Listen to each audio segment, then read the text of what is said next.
Chapter 16, The Echo of Wings.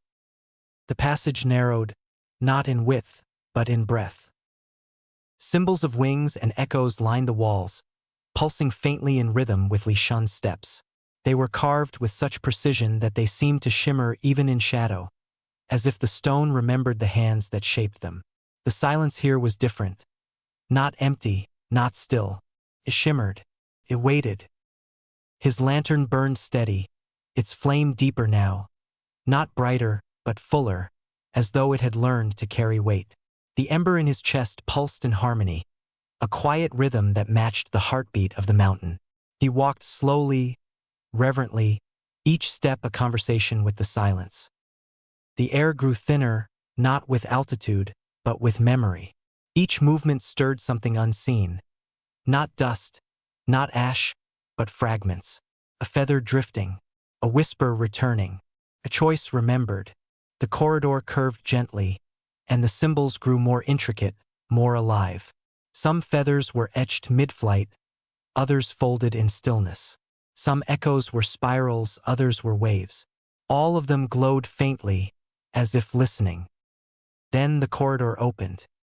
A chamber vast and circular stretched before him, its walls curved like the inside of a shell.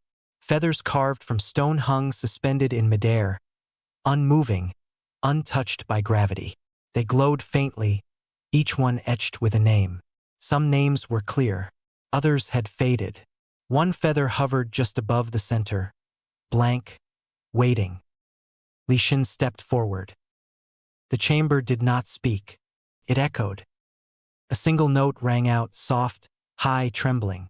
It was not music. It was memory. The sound brushed against his skin, his lantern, his chest. The flame bent toward it. The ember flared. Then the feathers moved. They did not fall. They turned. Each one rotated slowly, revealing not names, but moments. A warrior's final breath. A child's first step. A mother's last lullaby. A hand reaching into flame. A voice choosing silence. The chamber filled with light, not from the lantern, but from the memories themselves. They shimmered like reflections on water, flickering across the walls, across Li Shen's face. He closed his eyes. The echo grew louder. Not painful, not overwhelming, but vast. It filled the chamber, filled him, filled the flame. He felt the weight of every choice ever made in silence. Every step taken without witness. Every sacrifice that left no mark. The ember in his chest pulsed faster, not with fear, but with recognition. The blank feather descended.